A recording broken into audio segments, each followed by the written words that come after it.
Welcome to a brand new episode of the Michele Tafoya podcast. It is Wildcard Wednesday. Don't forget to subscribe. We keep growing. Join us. Click that subscribe button, whether you're on YouTube, Rumble, Apple Podcasts, Spotify. We'd love to have you with us every single time. All right, it's Wildcard Wednesday. That means we're covering a whole lot of stuff today. And I want to start with something that is perfect for this week. Because while the left and Democrats have been shouting about, oh no, people are being silenced. The First Amendment doesn't exist under this fascist rule. They are saying that about Jimmy Kimmel. And Jimmy Kimmel has returned to air. We all know that. But it's really, the hypocrisy is amazing. Google admits censorship under Biden. Promises to end bans of YouTube accounts of thousands of Americans censored for political speech. Washington, D.C., and this happened on Tuesday. Thanks to the oversight of Chairman Jim Jordan, Google commits to offer all creators previously kicked off YouTube due to political speech violations on topics such as COVID-19 and elections an opportunity to return to the platform. Google admitted the Biden administration pressured Google to censor Americans and remove content that did not violate YouTube's policies. Didn't violate YouTube's policies, but the Biden administration pressured them. So they said, okay, Biden administration. The Biden administration censorship pressure was, quote, unacceptable and wrong. So the point is that under the Biden administration, we saw the Twitter files, and now we're seeing the YouTube files. People were removed. They actually were, I don't want to use the term silenced, but they were removed from their social media platforms because of things they were saying about COVID and politics. Not good. But it's being corrected apparently by YouTube now, so hooray for that. We'll have more about all of that in a second. The other big news of the last 24 hours is that Ryan Routh, that guy who lived in Hawaii that flew all the way over here and drove to Florida to try to assassinate Donald Trump when he was running for president, he was found guilty on all 5 counts relating to that attempted assassination. He represented himself in court, folks. Just note to self and note to all of you, don't ever do that. Don't do that. Not to say that anything else would have resulted in a different verdict. I don't think it would have. But this is what happened. Now, if you saw any of the footage, you know that his daughter was very around and upset and saying, oh, he's a victim, that this attempted shooter was a victim. Well, he almost became a victim of his own violence today. Did you hear what he did after the guilty verdict was read? Go ahead and roll it, Misty. It's quite shocking. As the verdict was read, it appeared to our producers inside the courtroom that Routh tried to stab himself in the neck with a pen. That's what it appeared to look like. Then 4 marshals dragged him out of the courtroom, took his coat off.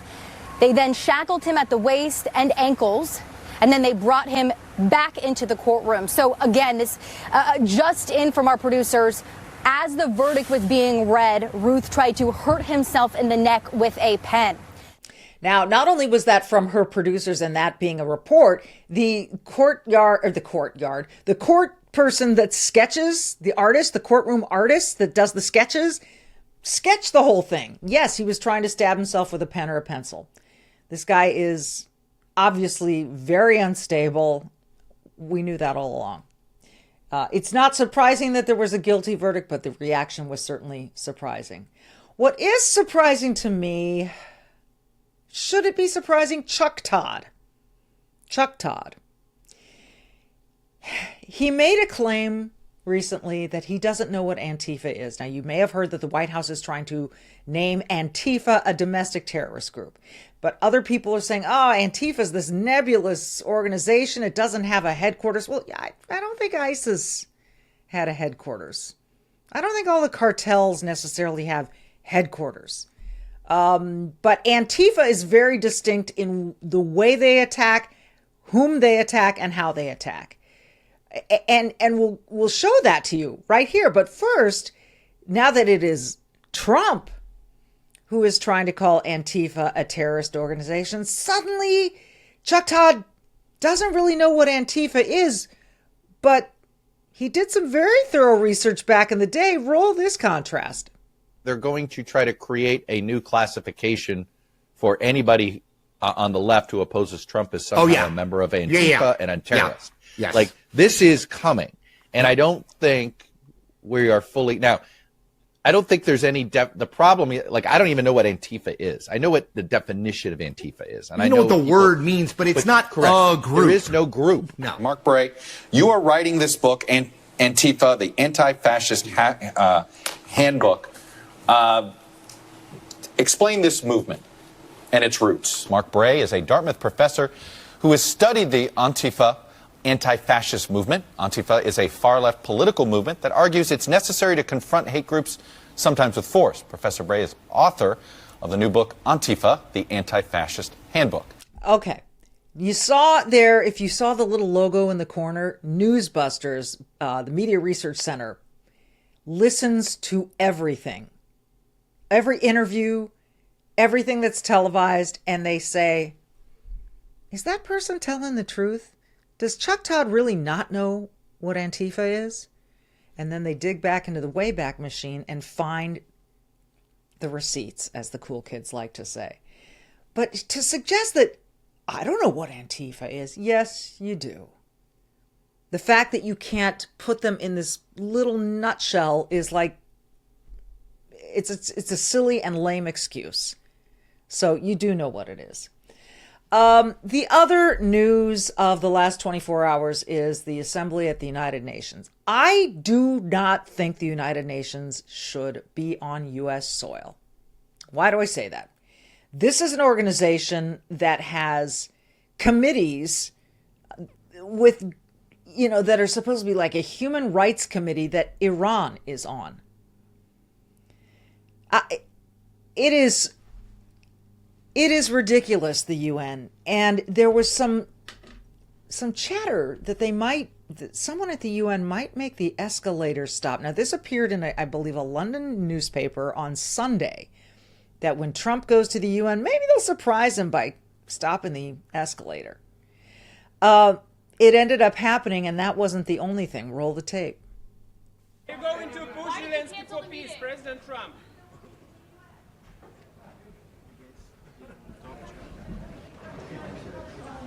It stops.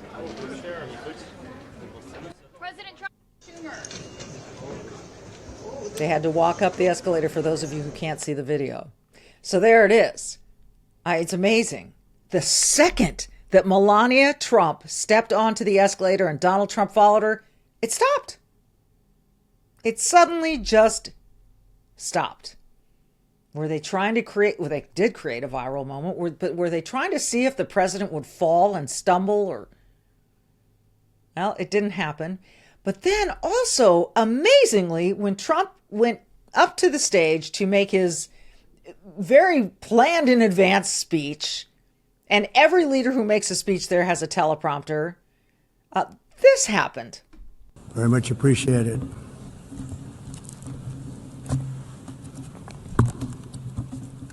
And I don't mind making the speech without a teleprompter, because the teleprompter is not working. I feel very happy to be up here with you nevertheless, and that way you speak more from the heart.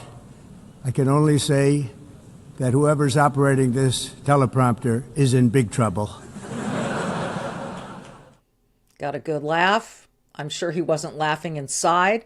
He proceeded with the speech. And honestly, I think that was such a terrific response by the president in that instant of kind of putting his speech, putting his notebook down on the dais, and then looking at the glass screens that are the teleprompter and realizing it's not there. The speech isn't there. The teleprompter's not working. Let's see. The escalator stopped when I stepped on it to come up here, and now the teleprompter's not working. Huh. He responded perfectly, was able to pull it off, and later on in the speech, somehow miraculously, the teleprompter was up and working again. Teleprompters, folks, are not high tech. It's not that tough. They don't break down. You got to be prepared, and that's why you have the hard copy of the speech. But that seems a little calculated to me. Now, also at the UN, he scolded certain countries for recognizing Palestine as a state, a Palestinian state. Not only did he chastise these countries, like France, like the UK, but he went further. Go ahead and roll it, Misty. This would be a reward for these horrible atrocities, including October 7th, even while they refused to release the hostages or accept a ceasefire. Instead of giving to Hamas and giving so much, because they've taken so much, they have taken so much. This could have been solved so long ago. But instead of giving in to Hamas's ransom demands, those who want peace should be united with one message: release the hostages now. Just release the hostages now. Thank you.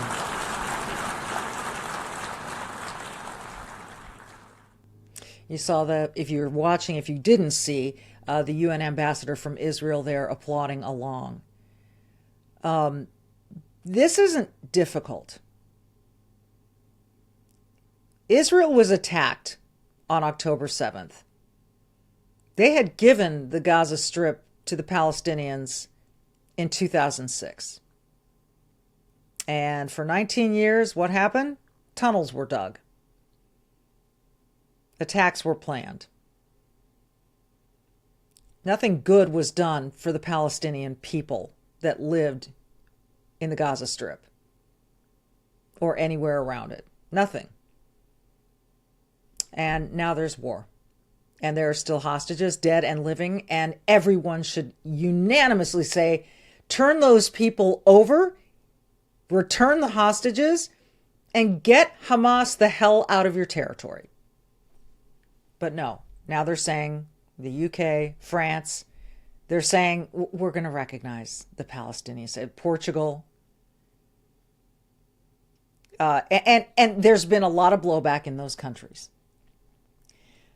Last thing at the UN, now, not the last thing that he said, but last thing I will highlight here is Trump having the courage to stand up there and tell these countries, and I've been very recently in Europe, and I can tell you that there is illegal immigration. And we showed you about a week ago this massive rally in London, headed up by Tommy Robinson, this sort of polarizing character who had like at least a million people out in the streets of London supporting his protest about two things: free speech and immigration. So we've seen what it's done here in the United States. So much illegal immigration. Again, do not conflate the two terms, immigration and illegal immigration. Don't conflate them. They are two separate issues. Of course we want people to immigrate here. We want this to happen legally through a process where we know that we're keeping the United States safe, where we're not letting terrorists in who could then perform another 9/11. So, Trump talked about how it is also changing cultures in these countries. Roll the tape. Europe is in serious trouble.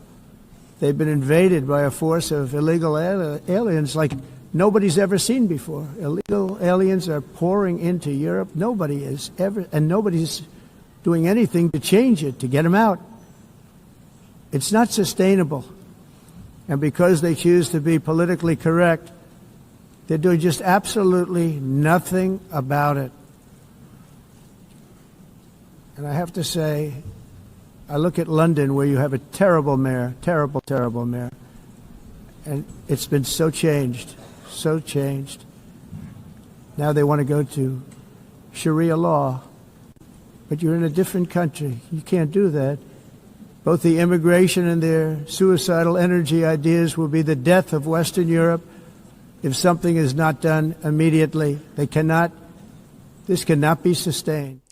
See, I don't know why it's not okay to have a culture in your country.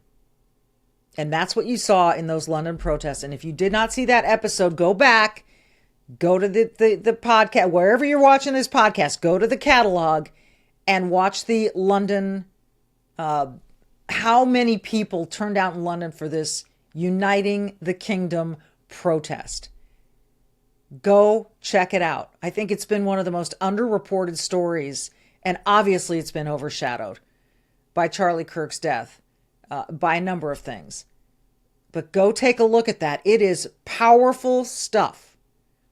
England, Ireland, Scotland, they want their culture back.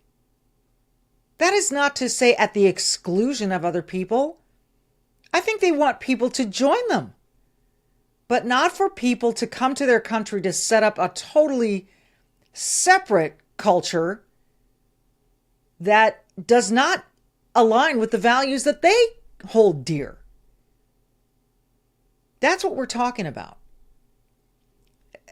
Listen, I think it takes a lot of courage to say these things because we're in a period of time where there's this, yes, gad sad, suicidal empathy. Empathy at the expense of your own safety. Wanting to be so virtuous that you forget about everybody else that's impacted along the way. The kind of empathy that rewards criminals and not victims.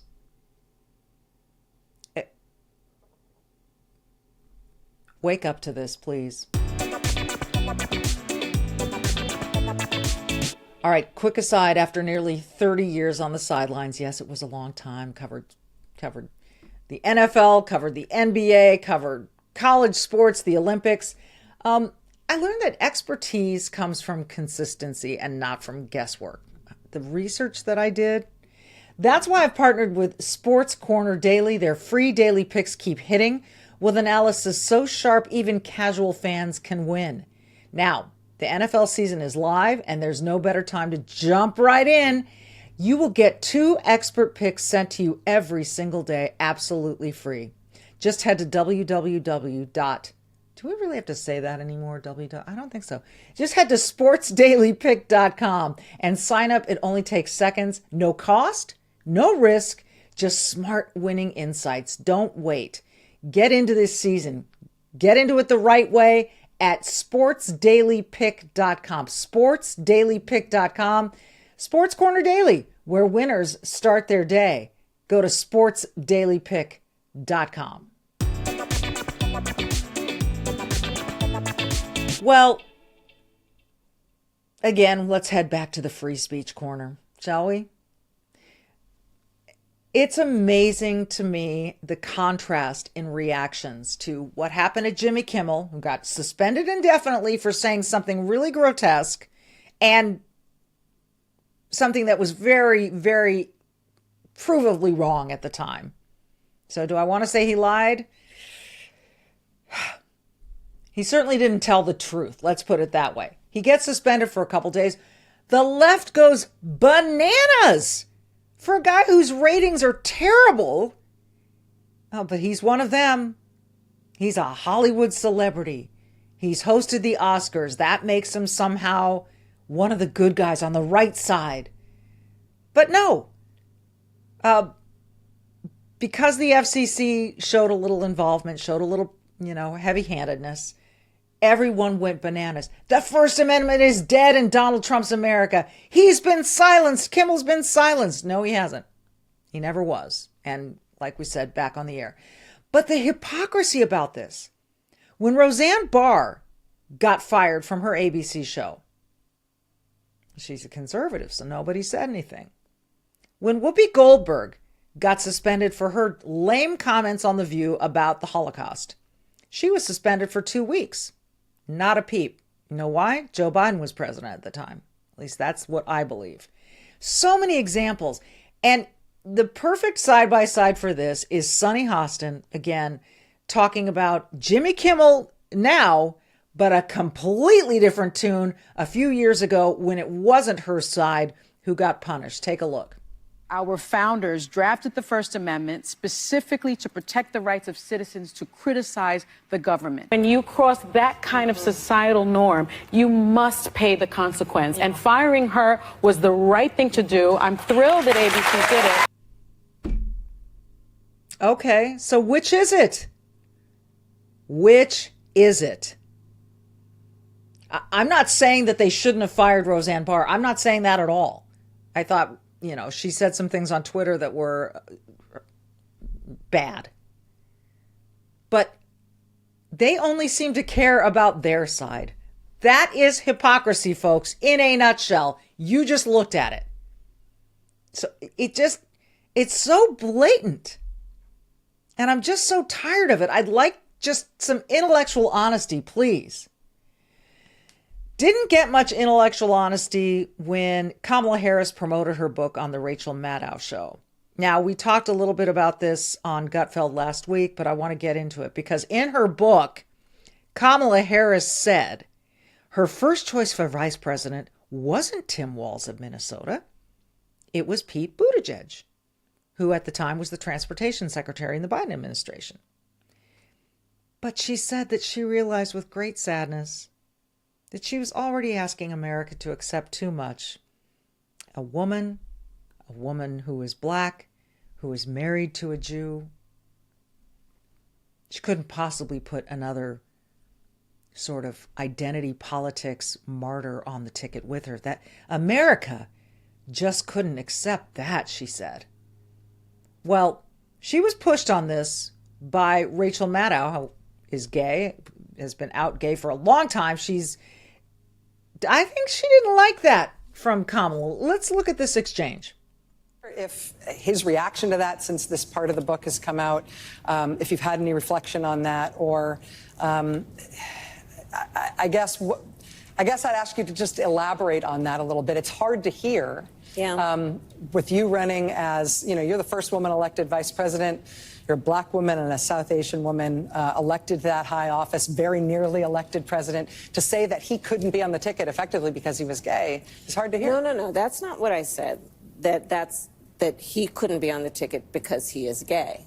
My point, as I write in the book, is that I was clear that in 107 days, in one of the most hotly contested elections for president of the United States, against someone like Donald Trump who knows no floor,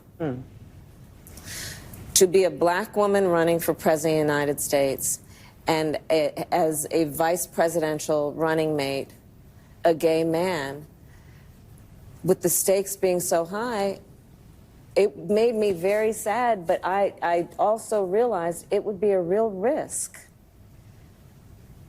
No matter how, I've been an advocate and an ally of the LGBT community my entire life. So it wasn't about any prejudice on my part, but that we had such a short period of time,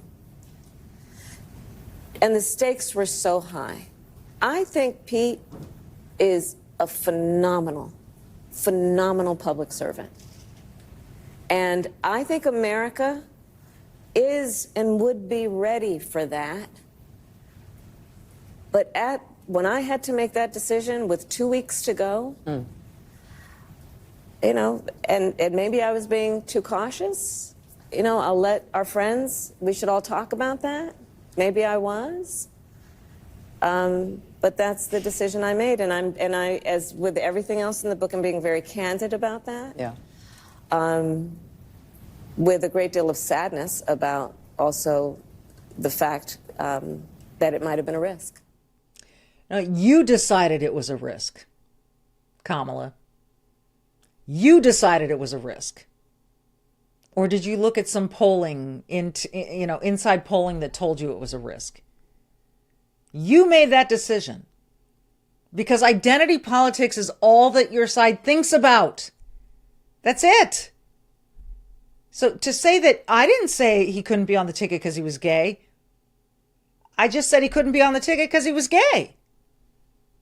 It is what you said, that it was too big of a risk. To me, I think that is spineless. If you believe that he was the best person to be vice president, then his being gay should have had zero to do with it. I'm sorry, that's what real leadership is. So, my goodness. That is exactly what you said. All right, Don Lemon. Here's another one. We go back to this argument of hypocrisy and free speech. Don Lemon once said to Elon Musk, you need to be responsible for what's on your platform. You must be, because some things just crossed the line. But then when it came to Kimmel, a whole different story. Roll the tape. You don't care, you don't think that you have any X.com or you have any responsibility to the truth or moderating? Do you believe that X and you have some responsibility to moderate hate speech on the platform? These posts should have been deleted. So why haven't they been deleted? Why are they still there? We delete things if they are illegal. But these have been up there for a while. Are they illegal? They're not illegal, but they're hateful and they can lead to violence. If you are doing something that promotes hate and violence and ultimately leads to killing, you don't feel you have any responsibility not to do that? You are a person of consequence to the world with what you do, that there is a certain responsibility that goes along with what you have on your platform and what you put out to the world. I think that there's right and wrong. The idea of what's bad and what's not, what is that? That's subjective. Who is to determine if a joke is funny or not because you don't like it? Comedians are artists. They're part of the people that we are supposed to protect, especially as it relates to freedom of speech. They give an idea about what's happening in the culture. They do it with humor, and oftentimes you learn things when they say the truth is often spoken in jest. People should be able to say whatever the hell that they want. If I'm watching something on television and there's a remote handy, if I happen to watch TV, linear TV, not so much anymore, but what do? I click it off. I turn it to something else. Perhaps people understand right now that we are dealing with cult-like behavior. Donald Trump fashions himself after being a dictator. Oh, my Lord. Oh, nice taking the temperature down there using the term dictator. Okay, look, Donald Trump. Okay, where to begin? Where to begin? This is what drives me nuts. It is so blatant. I don't even need really to say anything more. You saw it. He told Elon Musk there is right and there is wrong, and you should not be platforming things that can lead to violence. Well, how do you know that some meme on X is going to be directly responsible for violence? Can you make that case? Or can we say that the violent perpetrator lost his mind and got violent? Maybe he was triggered, but everyone else who saw that meme was not triggered, Dawn. But now, jump to Kimmel, jump to the comedian, jump to the celebrity, and suddenly I don't get to decide what's good or he can say whatever the hell he wants. No one should have to say anything about that. You cannot have it both ways. You cannot tell Elon Musk that he is responsible for memes that are perfectly legal, that are freedom of expression, that again are protected, free speech, but then go say, you can't tell this guy. It's my head wants to explode.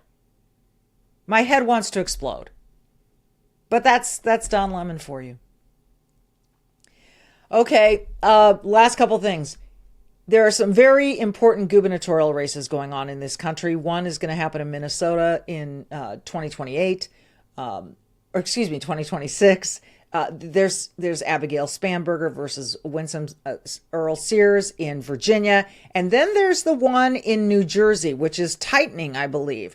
Now, the woman who is the Democrat nominee, her name is Mickey Sherrill. And is New Jersey up for grabs? It might be more so now that she has said this about what parents are allowed to do when it comes to their kids' education. Roll it. Should parents have the right to opt their kids out of LGBTQ-related content in the same way that right now they can be removed from sex ed and health curriculum classes?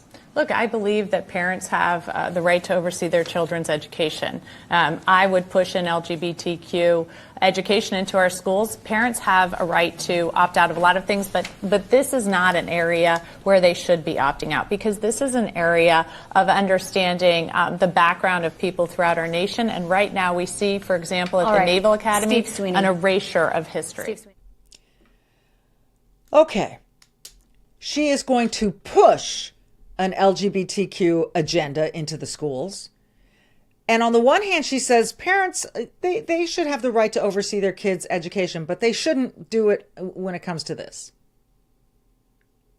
Huh? Who are you to say that? Potentially the governor of that state of New Jersey, saying, I'm not only am I going to push this agenda, but I'm going to shame parents for opting out. Because every kid needs to know about you know what? If kids need to know about the backgrounds of every individual in America, the number of courses and curriculum you would have to install into a school year would take the entire school year. Okay, today we're going to understand women. Okay, today we're going to understand Puerto Rican women. Okay, today we're going to understand gay women. Okay, today we're going to understand Hispanic women. Okay, today we're going to understand gay Hispanic women. Listen, kids have plenty of time in the rest of their lives to learn about gender and sexuality and all of that. You're wasting precious time in the classroom on this crap? Give me a break. You're going to push it. And then you're going to say to parents, you really shouldn't opt out of this. I'm your governor. I'm just saying. I know that you want to oversee your kids' education, but I'm just saying. But you're going to put taxpayer dollars into public schools to push this agenda. She said push. I'm going to push that curriculum. She said it. I didn't. She did. I wrote it down. So she's going to push that agenda and then suggest, I know you want to oversee your kids' education, but you really shouldn't in this case, because your kids need to understand everyone's backgrounds. No, let's let them go to college for that, okay? Or let's let them find out in the real world. Or let's let them just deal with people as individuals, not identities. I'm going to leave you on an up note.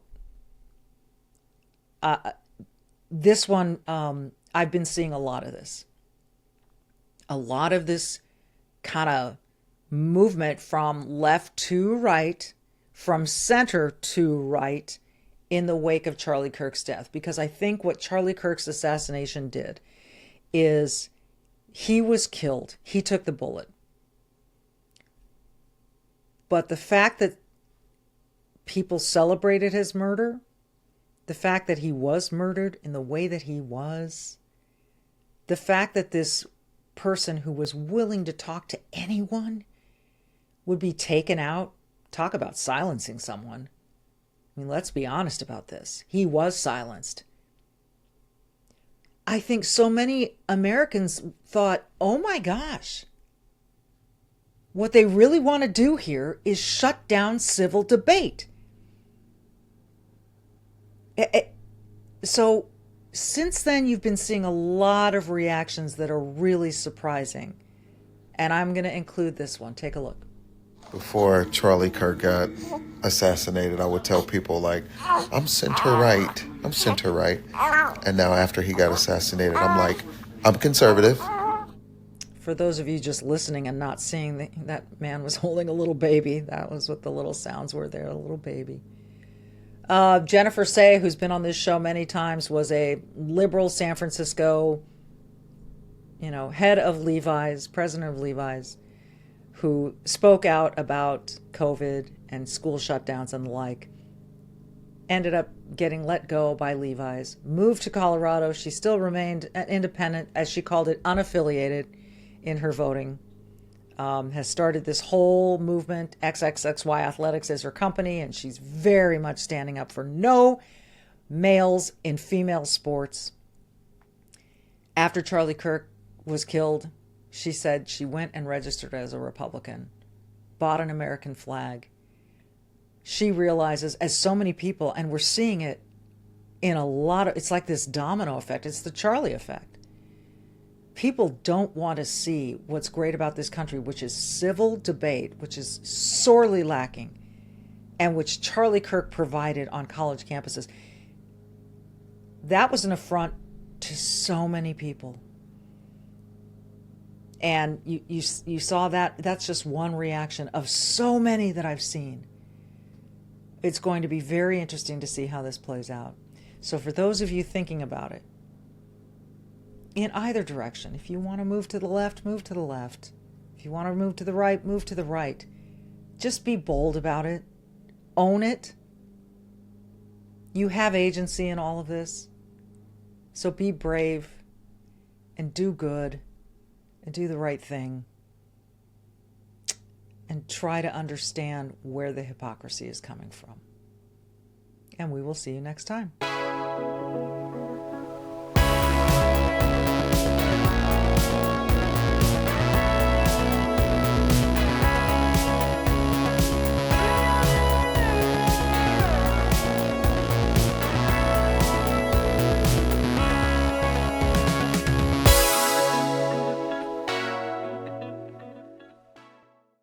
You can keep up with the Trump administration when you subscribe to the Trump Report. It's an email that brings you daily highlights from the Oval Office right to your inbox 5 days a week. Subscribe today at SalemPodcastNetwork.com/Trump.